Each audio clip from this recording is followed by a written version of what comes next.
মুখ্যমন্ত্ৰীৰ মাৰাথন নিৰ্বাচনী প্ৰচাৰ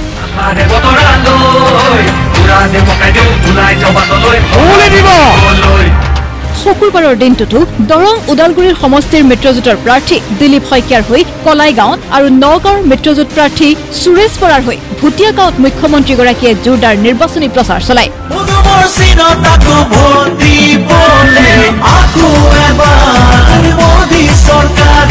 কলাইগাঁৱত নিৰ্বাচনী প্ৰচাৰ চলাই বন্দুক বাৰুদৰ পৰিৱৰ্তে এতিয়া পুলি কেতেকীৰ মাতত বিহু আহে বুলি মত পোষণ মুখ্যমন্ত্ৰীগৰাকীৰ আমাৰ অসমখন এখন শান্তিৰ অসম আৰু সমৃদ্ধিৰ অসমত পৰিণত হৈছে যিখন অসমত এদিন বন্দুক গুলি গ্ৰেনেডৰ শব্দত বহাগ বিহু আহিছিল এইবাৰ সেইখন অসমত কুলি কেতেকীৰ মিঠা মাতত বহাগ বিহু আমি উপভোগ কৰিছো শ্ৰদ্ধা ৰাইজ আজি আমাৰ অসমত অশান্তি নাই কোনোবা এটা লৰা যদি ৰাতি দুভাগু ওলাই গৈছে আমি চিন্তা কৰিবলগীয়া নাই অসমত এতিয়া আন্দোলন নাই অসমত ধৰ্ণা নাই অসমত ধৰ্মঘট নাই 2024 চনত ঘৰে ঘৰে পাব অৰুণোদয় আঁচনি নিৰ্বাচনী সভাত প্ৰতিশ্ৰুতি মুখ্যমন্ত্ৰীৰ লগতে মোদীৰ গ্যাৰেণ্টি মামাৰ ৱাৰেণ্টিৰ কথা পুনৰ দোহাৰিলে মুখ্যমন্ত্ৰীগৰাকীয়ে যাতে মই গম পাওঁ কাৰ কাৰ ঘৰত ৰেচন কাৰ্ড আছে আৰু অৰুণোদয় নাই আপোনালোকক হিমন্ত বিশ্ব শৰ্মাই কথা দিছে সকলোৰে ঘৰত এটাকৈ অৰুণোদয় পাব ঠিক আছে আমি ইয়াত হিন্দীত কি কওঁ ये मोदी का गारंटी है और मामा का वारंटी है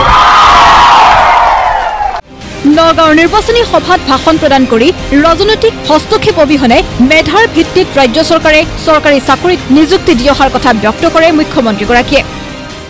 কংগ্ৰেছে এইবোৰ কথা বুজি নাপায় বোলে চাকৰি কৰ পৰা দিব আপোনালোকেতো দেখিছে এই বেলেগ মই নকওঁই অফিচত থকা নতুন কৰ্মচাৰীবিলাক ৰাস্তাত দেখা পুলিচবিলাকক সুধিব তেওঁলোকৰ দেউতাক মাকে কি কৰে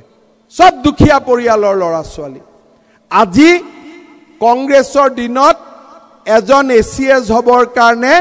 1 কোটি টকা ঘোষ দিব লাগিছিল দুখীয়া মানুহেতো নাপাইছিলে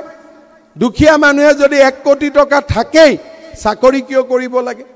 হিতাধিকাৰীক কি কাৰণত সৃষ্টি কৰা হৈছে আৰু কি কাৰণত কংগ্ৰেছে হিতাধিকাৰীক লৈ বিতৰ্কৰ সৃষ্টি কৰিছে তাৰো কাৰণ ব্যাখ্যা কৰে মুখ্যমন্ত্ৰীগৰাকীয়ে প্ৰত্যেকটো পৰিয়ালৰে মুৰব্বী মানুহজনক এইবাৰ আমি জীৱন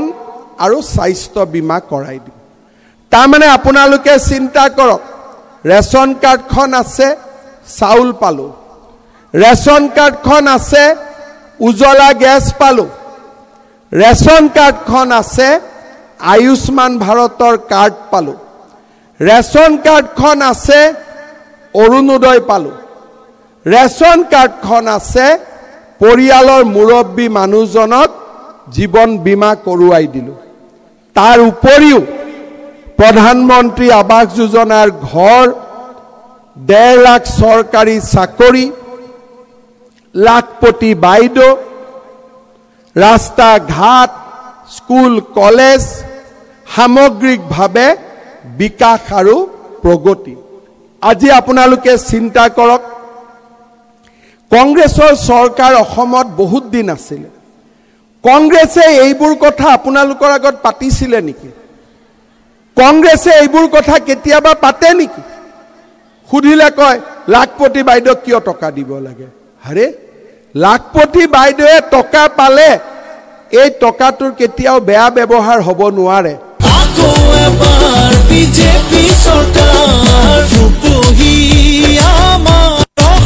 ব্যুৰো ৰিপৰ্ট প্ৰতিদিন টাইম